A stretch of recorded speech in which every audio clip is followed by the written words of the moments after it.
एक लड़का पढ़ लिख के आईएएस बन सकता है, आईपीएस बन सकता है, बहुत कुछ कर सकता है, लेकिन अंबानी अपनी सोच से बन सकता है। हमारे यहाँ आज भी वो कल्चर है कि जिस लड़के की जॉब होगी उसके लिए शादी करने वाले 1 लाख लोग होते हैं, लेकिन जिसके पास जॉब नहीं है उसके पास कुछ भी नहीं है। एक तरीके से उसको ये माना जाता है इसको कुछ नहीं आता, लेकिन ऐसा नहीं है। लाइफ में जो मुझे लगता है कि सबसे इंपॉर्टेंट है वो मोरल वैल्यूज़ है। मैं फोकस करता हूँ कि अगर आपकी मोरल वैल्यूज़ स्ट्रांग है तो आप लाइफ में कभी फेल नहीं हो सकते। कि आप अपने बड़ों को रिस्पेक्ट और छोटों को प्यार दोगे तो आपको सदैव बड़ों से प्यार और छोटों से रिस्पेक्ट मिलेगी। मैं शुरू से ही अपने फादर की कॉपी बनना चाहता था और वही मेरे रोल मॉडल रहे। क्योंकि पुलिस डिपार्टमेंट से हर आदमी उम्मीद करता है, जो सही होता है वो भी उम्मीद करता है, जो गलत होता है वो भी उम्मीद करता है। जो सही होगा हम उसी की मदद कर पाएंगे। अगर कोई गरीब आदमी है और वो झूठ बोल रहा है तो हम उसकी मदद नहीं कर सकते, और कोई अमीर आदमी है उसने गलत काम किया है तो हम उसको डिफेंड भी नहीं करेंगे। हेलो दोस्तों, नमस्कार। मैं आपका भाई नीतीश नागर। दोस्तों आज हमारे साथ है पुलिस सब इंस्पेक्टर श्री विकास यादव सर। दोस्तों विकास यादव सर के लिए मेरे पास बहुत कमेंट आ रही थी, बहुत मैसेज आए और पर्सनल कॉल भी आई कि सर विकास सर को लाइए, विकास सर को लाइए। और उसका कारण है विकास सर का व्यवहार। दोस्तों विकास सर का व्यवहार ऐसा है जो इनके साथ काम करने वाले कर्मचारी हैं और जिस क्षेत्र में ड्यूटी करते हैं उस क्षेत्र के सिविलियन लोग हैं, जितने भी लोग हैं, विकास सर उन सभी को अपने व्यवहार के कारण बहुत जल्दी अपना बना लेते हैं। आइए दोस्तों देरी ना करते हुए चलते हैं विकास सर के पास। नमस्कार भाइयों, मेरा नाम विकास यादव, मैं यहीं सीतापुर में पोस्ट हूँ और आप सभी लोगों के बीच में यहीं पे अपनी नौकरी कर रहा हूँ। सर आप पुलिस डिपार्टमेंट में अपनी सेवा कितने टाइम से दे रहे हैं? पुलिस डिपार्टमेंट में मैं 2016 में ट्रेनिंग करने इसी सीतापुर में आया था। यहीं पे ट्रेनिंग की 1 साल, उसके बाद पोस्टिंग हो गई उन्नाव, 3 साल उन्नाव सेवा दी। उसके बाद दोबारा यहीं सीतापुर पोस्टिंग हो गई, उसके बाद से यहीं पे नौकरी कर रहा हूँ। तो सर क्या पुलिस डिपार्टमेंट में आना आपका सपना था? नहीं, फिर पुलिस डिपार्टमेंट में आना कभी भी मेरा सपना नहीं था और मैं बचपन से भी काफ़ी शरारती था, शैतान था। तो मैं फोकस करता था हमेशा कि मैं एक बिजनेसमैन बनूं, क्योंकि मेरे काफ़ी फ्रेंड्स थे, मेरे पापा के काफ़ी क्लोज फ्रेंड्स थे जो अच्छे बिजनेसमैन थे। तो मैंने हिंदुस्तान में एक कल्चर देखा भी था कि इंडिया में एक कल्चर है कि हम लोग बहुत ज़्यादा फोकस करते हैं जॉब के ऊपर, और जॉब से हम कहीं ना कहीं अपने आप को पीछे ले जाते हैं। हमारे यहाँ आज भी वो कल्चर है कि जिस लड़के की जॉब होगी उसके लिए शादी करने वाले 1 लाख लोग होते हैं, लेकिन जिसके पास जॉब नहीं है उसके पास कुछ भी नहीं है। एक तरीके से उसको ये माना जाता है इसको कुछ नहीं आता, लेकिन ऐसा नहीं है। जॉब करने वाले लोगों से ज़्यादा बेटर वो लोग होते हैं जो जॉब प्रोवाइड्स कराते हैं। कुछ अगर हिंदुस्तान में ऐसे लोग ना हो कि जिनकी वजह से लोगों को जॉब की अपॉर्चुनिटी मिले, जिनकी वजह से जॉब क्रिएट हो, तो हिंदुस्तान बहुत पीछे हो जाएगा। तो मेरा कभी सपना नहीं था कि मैं आके जॉब करूं। मेरी शुरू से मेरा मन था कि मैं बिज़नेस करूं या कुछ ऐसी चीज़ें करूं, लेकिन लाइफ में कुछ ऐसे सरकमस्टांसेस आए कि उसके बाद फिर मुझे मजबूरी में जॉब में आना पड़ा और परिवार ने काफ़ी फोर्स किया कि हाँ तू जाके जॉब कर, तो फिर मैं जॉब में आया। लेकिन मुझे खुशी है कि मैं ऐसी जॉब में हूँ जिससे कम से कम मैं लोगों की हेल्प कर सकता हूँ। जो लोग होते हैं जिनको मेरे पास आते हैं किसी उम्मीद से लेके कि सर आप भी मेरी हेल्प करिए, तो मैं कोशिश करता हूँ कि जो सही इंसान है उसकी हेल्प मैं कर सकूँ। गलत की तो हेल्प मैं नहीं कर सकता, लेकिन कोशिश करता हूँ कि जो सही लोग हैं उनकी हेल्प मैं कर सकूँ। पुलिस डिपार्टमेंट में सर लोग उम्मीद रखते हैं कि गरीबों की हेल्प करो। यही पुलिस का एक उद्देश्य है कि चाहे गरीब हो चाहे अमीर, हमें हेल्प करनी है जो ज़रूरतमंद है, जिसे हमें ज़रूरत है। तो सर इसके लिए क्या कहना चाहेंगे? देखो, पुलिस डिपार्टमेंट से हर आदमी उम्मीद करता है, जो सही होता है वो भी उम्मीद करता है, जो गलत होता है वो भी उम्मीद करता है। लेकिन हम लोगों को इस डिपार्टमेंट में यहाँ बिठाया गया है इसलिए कि हम एक्चुअल चीज़ को देखें कि सच्चाई में सही क्या है और गलत क्या है, और जो सही हो, चाहे गलत पैसे वाला हो चाहे गलत गरीब हो, हमको सही की हेल्प करनी है। जो सही होगा हम उसी की मदद कर पाएंगे। अगर कोई गरीब आदमी है और वो झूठ बोल रहा है तो हम उसकी मदद नहीं कर सकते, और कोई अमीर आदमी है उसने गलत काम किया है तो हम उसको डिफेंड भी नहीं करेंगे। हम सही के साथ चलेंगे। जब हम सही के साथ चलते हैं तो लाइफ में कई बार अप्स एंड डाउन्स भी आते हैं। कई बार ऐसी चीज़ें होती हैं कि हम लोग सोचते हैं कि यार हमने ये किया, इसकी वजह से आज हमको बैकफुट पे जाना पड़ा। लेकिन ठीक है, लाइफ में आपको अपने एक वो रखने पड़ेंगे रूल्स। उन रूल्स के साथ आप कॉम्प्रोमाइज़ मत करिए। अगर आप उन रूल्स के साथ अपने कॉम्प्रोमाइज़ करेंगे तो लाइफ में आप कभी एक नाम और एक पहचान नहीं बना सकते हैं। अगर आपके रूल्स हैं आप उन पर चलिए, जो सही है उसके साथ रहिए, जो गलत है उनको पनिश करने की कोशिश करिए। सर आप अपने व्यवहार के लिए जाने जाते हैं, पूरा सीतापुर डिस्ट्रिक्ट जानता है आपको, जो आपके साथ काम करने वाले कर्मचारी हैं वो भी, और जो सीतापुर के लोग हैं वो भी। तो सर ये व्यवहार जो आपका है ये गॉड गिफ्टेड है, या मतलब किसी को परिवार में देख के आपको आया कि मेरे परिवार में ये ऐसे हैं, मैं भी अपना व्यवहार इस तरह रखूँ? ये मुझे लगता है कि ये जेनेटिक मुझे मेरे फादर से मिला है। मेरे पिताजी का ये था कि अगर वो गांव में निकल जाते थे तो वो जॉब करते थे, पुलिस में थे, लेकिन अगर वो अपने गांव में जाते तो भीड़ लग जाती थी। उनसे बात करने के लिए लोग बहुत दूर दूर से आया करते थे। और उनसे देख के मैंने यही सीखा है कि आप अपने बड़ों को रिस्पेक्ट और छोटों को प्यार दोगे तो आपको सदैव बड़ों से प्यार और छोटों से रिस्पेक्ट मिलेगी। तो ये चीज़ें आपको अपने परिवार से ही कहीं ना कहीं सीखने को मिलती हैं, और जो हम लोग परिवार में देखते हैं वही आगे चल के हम उसको फॉलो करते हैं। परिवार से बहुत ज़्यादा, अगर परिवार में आपके बहुत सारी अच्छी चीज़ें सिखाई गई हैं तो आप उनको कहीं ना कहीं वो आपकी लाइफ में रहेंगी और उनका इम्पैक्ट आपकी लाइफ में रहेगा ही रहेगा। तो सर आपका अपने परिवार में व्यक्तित्व का असर, किसके व्यक्तित्व का सबसे ज़्यादा असर पड़ा? मुझे लगता है कि मैं शुरू से ही अपने फादर की कॉपी बनना चाहता था और वही मेरे रोल मॉडल रहे। उन्हीं के लाइफ स्टाइल को मैंने बचपन से कॉपी किया। जब मैं छोटा था तब भी मैं उन्हीं की तरह चलता था। या जब भी लाइफ में कोई मुझसे कह देता है कि यार ये तो बिल्कुल अपने पापा जैसा है, तो मुझे वो फील मिलती है शायद लाइफ में। वो अचीवमेंट मुझे लगती है जो मैंने सब कुछ पाकर भी वो अचीवमेंट मेरे पास नहीं होती, लेकिन अगर कोई ये कह देता है कि यार ये तो बिल्कुल अपने पापा जैसा है तो वो मन में वो खुशी आती है जो लाइफ में किसी और चीज़ से नहीं आ सकती। तो रोल मॉडल वही थे, हीरो वही थे। शुरू से उन्हीं के स्टाइल को कॉपी किया। उनका स्टाइल भी था, वो लाइफ अपने तरीके से जीते थे। उनसे बहुत कुछ सीखने को यही मिला कि लाइफ में वो कभी टेंशन नहीं लेते थे। कितनी भी रफ या टफ सिचुएशन आ जाए वो उसको हंसते हुए निकाल देते थे। मतलब कभी उन्होंने ऐसा नहीं हुआ कि बहुत टेंशन होगी वो घर आके हम लोगों को उस टेंशन क्या वो करें कि ये दिक्कत है, ये है, वो है। इवन हम लोग कहते थे कि पापा ये दिक्कत है तो वो कहते थे कुछ नहीं है, सब निकल जाएगा, सब निकल जाएगा। सर आपके रोल मॉडल आपके पिताजी रहे हैं, लेकिन कहते हैं कि सबसे पहला गुरु माँ होती है और सबसे बड़ा गुरु भी माँ होती है। तो माँ ने मतलब किस तरह आपको सिखाया? माँ का रोल लाइफ में हमारे बहुत अलग रहा, क्योंकि रोल मॉडल पिताजी थे जी। लेकिन पिताजी के जैसा बनाने के लिए पापा पुलिस में थे तो उतना फोकस नहीं दे पाते थे, टाइम ही नहीं था उनके पास इतना, वो दूसरों की समस्याओं में बिजी रहते थे। तो हमारी माँ की ज़िंदगी हम दो भाई थे। उन्होंने पूरी अपनी लाइफ, आज भी उन्होंने अपनी पूरी लाइफ हम दोनों भाइयों को सुधारने में ही लगा दी। क्योंकि बच्चे होते हैं, शरारती होते हैं, और मैं कुछ ज़्यादा शरारती था, तो शरारत मेरे अंदर बचपन से बहुत ज़्यादा थी। तो वो मुझे कंट्रोल करने के लिए हमेशा उनका फोकस मेरे पे ही रहता था, और हर चीज़ उन्होंने ही हमें अच्छी बुरी सिखाई। जैसे मेरे पापा हमेशा ये कहते थे कि लाइफ में अच्छे कर्म करो, आपको पूजा करने की ज़रूरत नहीं है। लेकिन मेरी मम्मी कहती थी कि अच्छे कर्म भी करो और पूजा भी करो। तो ये कुछ चीज़ें मम्मी से सीखने को मिली लाइफ में, है ना। बहुत सारी चीज़ें थी जो माँ ने सिखाई। एक उसमें से एक ये चीज़ थी कि जैसे कभी भी हम लोग जाते हैं तो लोग अमूमन, तुम देखना कि कोई लोग होते हैं जिनकी हेल्प करने के लिए लोग थोड़ा बचते हैं, कहते हैं अरे यार ये तो सब ऐसे ही घूम रहे हैं। लेकिन मेरी माँ की मेंटलिटी उसमें अलग थी। वो ये कहती थी कि जो भी लोग हैं जो तुम्हारे पास हेल्प के लिए आ रहे हैं उनकी हेल्प करो। उनका एक ये सिद्धांत था कि अगर अपने से नीचे गरीब लोगों को या प्रॉब्लम है जिनकी, उनकी हेल्प करते रहोगे, उनके सामने यूँ करते रहोगे, तो कभी आपको लाइफ में यूँ नहीं करना पड़ेगा। और ये करने के लिए केवल आपको भगवान के सामने करना पड़ेगा, ऊपर वाले के सामने करना पड़ेगा, दुनिया में बाकी किसी इंसान के सामने नहीं करना पड़ेगा। और उनकी ये बात मैंने फॉलो की और फॉलो करके देखा तो सीरियसली लाइफ में कभी किसी के सामने यूँ करने की ज़रूरत नहीं पड़ी। हाँ, वो ऊपर वाले के सामने ही जब दुखी होता हूँ तो ऊपर वाले से मांग लेता हूँ कि हाँ प्रभु, मिलता है सब कुछ। तो मतलब माँ ने जो है स्कूली शिक्षा की जगह मतलब ये लाइफ से संबंधित शिक्षाएं ज़्यादा दी।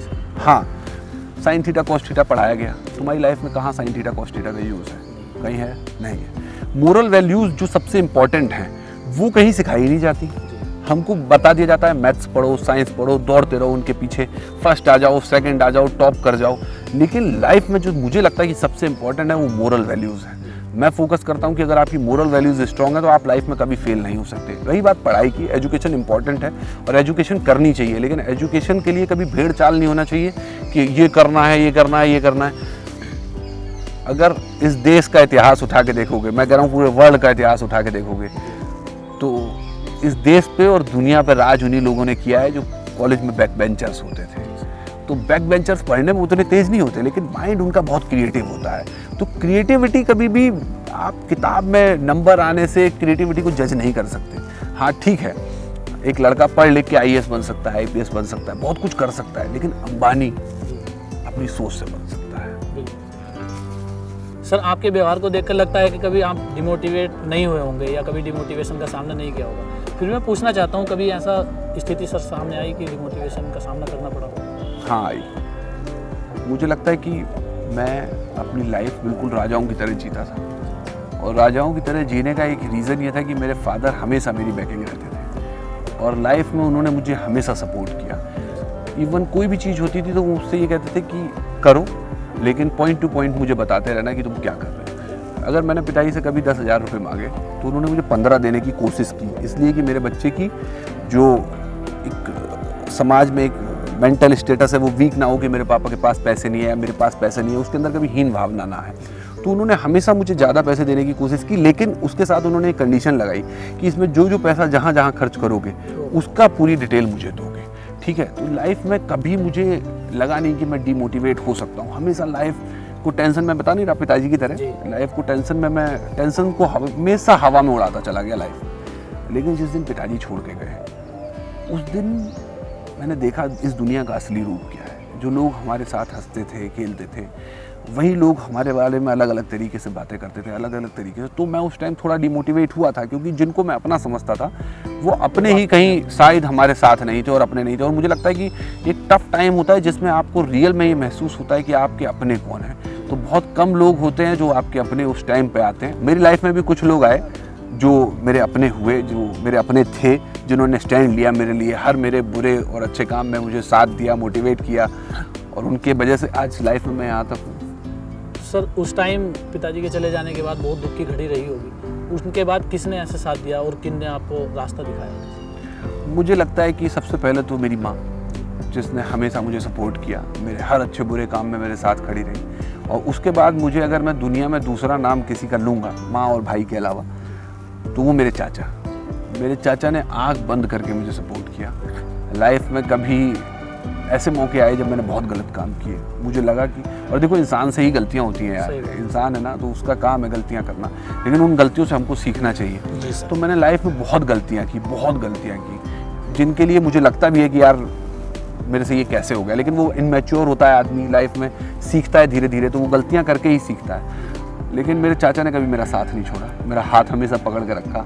और जब मैं बहुत दुखी हुआ, कभी बहुत इमोशनल हुआ, तो रोने लगा वहाँ जाके, तो उन्होंने हमेशा मुझे गले लगाया और मुझसे कहा कि परेशान क्यों होता है, मैं हूँ। सर अक्सर हर कोई बताते हैं कि लाइफ में ये करना चाहिए, लाइफ में ये करना चाहिए। मैं ये पूछना चाहूँगा सर कि लाइफ में क्या नहीं करना चाहिए? आपकी कोई ऐसी लाइफ की गलती, या फिर आपने किसी और की गलती देखी हो जो आप चाहोगे कि कोई भी ऐसी गलती ना करे, चाहे अपनी हो चाहे किसी और की? लाइफ में कभी जो नहीं करना चाहिए, वो सबसे पहली चीज़ अपने माँ बाप का दिल दुखाना, कभी नहीं दुखाना चाहिए। दूसरी लाइफ में ऐसी चीज़ कि किसी और का दिल दुखाना। जो लोग हमसे इमोशनली कनेक्ट होते हैं उनको कभी हमें हार्म नहीं करना चाहिए, कभी उनका दिल नहीं दुखाना चाहिए। और अगर हम शायद लाइफ में ये कर लेंगे ना, तो हम बहुत सारी गलतियों से ऑटोमेटिक दूर हो जाएंगे, क्योंकि हम कहीं ना कहीं कुछ भी गलत करते हैं उससे हमारे माँ बाप का दिल दुखता ही है ना। तो मेन फोकस इसी बात पर है कि हम हर वो चीज़ करें जो इससे हमारे माँ बाप को खुशी मिले। तो शायद हर बच्चा अपने अंदर उन कमियों को कभी आने ही नहीं देगा जो अमूमन आज के युग में आ जाती है। जैसे मुझे लगता है कि मैं गाजियाबाद रहा, मेरा फ्रेंड सर्कल था जो सारे ड्रिंक करते थे, अपने तरीके से लाइफ जीते थे, लेकिन मैं कभी उन चीज़ों में नहीं जा पाया, कभी उन चीज़ों में नहीं घुस पाया। क्यों? क्योंकि मुझे हमेशा से ये था कि अगर मैं ये करूँगा तो मेरे पापा को क्या लगेगा।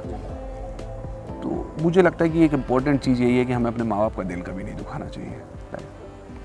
सर जो स्टूडेंट तैयारी कर रहे हैं, पुलिस में आना चाहते हैं, और कभी ना कभी उनके सामने डिमोटिवेशन आ जाता है, डिमोटिवेशन का सामना करना पड़ता है, ऐसी स्थिति में उन्हें क्या करना चाहिए, किस तरह से वो डिमोटिवेशन से निकल सकते हैं? मैं तो हर स्टूडेंट को, इवन जो नहीं, जो पुलिस में आना चाहते हैं उन्हीं को नहीं, हर स्टूडेंट को मेरी तरफ से मैं ये सजेशन देना चाहता हूँ कि लाइफ में ना किसी भी चीज़ को कभी बर्डन समझ के नहीं करना चाहिए, हॉबी समझ के करना चाहिए। जो भी उसकी हॉबी हो, पुलिस में आना उसकी हॉबी है, पॉलिटिक्स में जाना उसकी हॉबी है, बिजनेस करना उसकी हॉबी है, स्पोर्ट्स में जाना उसकी हॉबी है। लाइफ में इतनी सारी अपॉर्चुनिटीज़ है ना, हमें अपने ऊपर एक ही चीज़ का बर्डन नहीं डाल लेना चाहिए कि हमको यही करना है। हाँ, अगर लेकिन आपको लगता है कि आपको यही करना है तो फिर फोकस करके करिए, लेकिन किसी के प्रेशर से कि घर वाले कह रहे हैं ये करिए, ये करो, वो करो, लेकिन उसमें मुझे लगता है कि कहीं ना कहीं आपको अपने दिल की सुननी चाहिए और आपको जो भी करना चाहिए। 3 इडियट मूवी से ये चीज़ सीखने को मिलती है कि आप जो भी करो वो बेस्ट करो, तो आपको हर जगह पूछा जाएगा।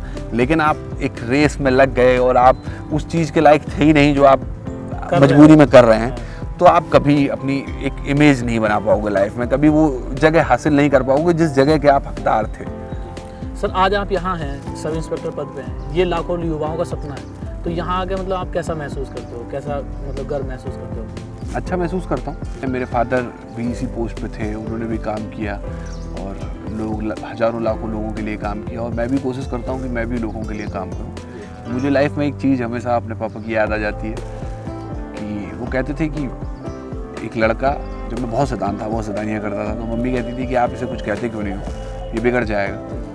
तो मेरे पापा कहते थे कि ले लेने दे, जितनी मौज ले रहा है, यही टाइम है। जो मौज होती है वो बाप के राज में होती है, बाप के जाने के बाद ज़िंदगी में वो मौज नहीं होती। बिल्कुल सही बात। तो ये मैंने प्रैक्टिकली खुद फील किया। हो सकता था तब मेरे पास उतने पैसे नहीं होते थे, उतने संसाधन नहीं होते थे, उतनी चीज़ें नहीं होती थी, लेकिन लाइफ में मौज होती थी। आज मेरे पास बहुत पैसा हो सकता है, हर चीज़ हो सकती है। एक मैं इंडिविजुअल, मेरी पहचान है जो कि मेरे पिताजी की ही एक पहचान है, मेरी खुद की क्या, उन्हीं की दी हुई एक पहचान है। लेकिन सब कुछ होने के बाद भी वो एक फ्रीडम, वो मौज, वो चीज़ें नहीं आ सकती लाइफ में जो एक फादर के टाइम पे बच्चा फील करता है। मुझे लगता है ये सच कहते थे। सर, जो लोग हमारी वीडियो देख रहे हैं इस टाइम, उनसे आप क्या कहना चाहेंगे? देखो, मैं यही कहना चाहूँगा सबसे, यार जैसा मैं हूँ वैसी शिक्षा लोगों को दे सकता हूँ। तो मैं यही कहना चाहता हूँ कि लाइफ के एक एक मोमेंट को आप जियो। कभी ये सोचकर मत जियो कि आगे क्या होगा या फ्यूचर में क्या होगा और या पास्ट में क्या हुआ। वो सोचते रहोगे तो लाइफ में कभी आप लाइफ के मोमेंट्स को एंजॉय ही नहीं कर पाओगे। लाइफ में अगर एंजॉय करना है तो आप प्रेजेंट में जो मोमेंट है उसे एंजॉय करो, उसके साथ लाइफ को देखो, तभी आप वो लाइफ में कर सकते हो। और मैं फिर ये सबसे कहना चाहता हूँ कि किसी के प्रेशर से लाइफ नहीं जीनी चाहिए। लाइफ जीनी चाहिए जो हमारे दिल हमसे कहे, जो हमारा मन हमसे कहे कि हमें क्या करना है, और वही करो। उससे शायद तुम्हें भी खुशी मिलेगी और लास्ट में जाके तुम्हारे परिवार को भी खुशी मिलेगी। और अगर आप किसी के प्रेशर में, माँ बाप के प्रेशर में कि ये करो ये करो ये करो, तो वो शायद लास्ट तक आपको भी कचोटता रहेगा और आपके माँ बाप भी उतने सेटिस्फाई नहीं हो पाएंगे कि आपसे जो वो करना चाहते थे वो तो आप नहीं कर पाओगे कभी, क्योंकि आप उस चीज़ में एक्सपर्ट हो ही नहीं। तो ये चीज़ें ही हैं लाइफ में, यही चीज़ें आदमी को मोटिवेट करती हैं और ये चीज़ें ज़रूर करनी चाहिए। और जैसे मेरा लड़का है तो मैं फोकस करता हूँ कि उसकी स्कूलिंग, उसकी एजुकेशन, उससे ज़्यादा इम्पोर्टेंट मुझे लगता है कि उसकी मोरल वैल्यूज़ क्या हैं, वो बड़ों को कितना रिस्पेक्ट करता है, वो अच्छे और बुरे के बारे में क्या जानता है, हमारे जो शास्त्र हैं उनके बारे में उसको क्या पता है, गीता रामायण वो कितना पढ़ता है, कितना जानता है। तो ये चीज़ें बच्चों से कहीं दूर होती जा रही हैं। तो कहीं ना कहीं जो हमारा इतिहास है इतना, राम भगवान का, कृष्ण भगवान का, तो ये सब भी जानना बहुत ज़रूरी है। और भी कई ऐसी चीज़ें हैं जो पुरानी हैं, जो जिनको जानकर कई मोटिवेशनल थॉट्स आ सकते हैं या मोटिवेशनल चीज़ें आपकी लाइफ में हो सकती हैं, तो उनको भी जानना जरूरी है। दोस्तों, कैसा लगा आपको सर से मिलके, आप हमें कमेंट में जरूर बताना। और जो लोग अपने स्ट्रगल की कहानी हमारे चैनल के माध्यम से दिखाना चाहते हैं वो मुझसे संपर्क जरूर करना, कमेंट कर देना या मुझे इंस्टाग्राम पे मैसेज कर देना। ठीक है दोस्तों, मिलते हैं नेक्स्ट वीडियो में। तब तक के लिए जय हिंद, जय भारत, हंसते रहो, मुस्कुराते रहो। जय हिंद।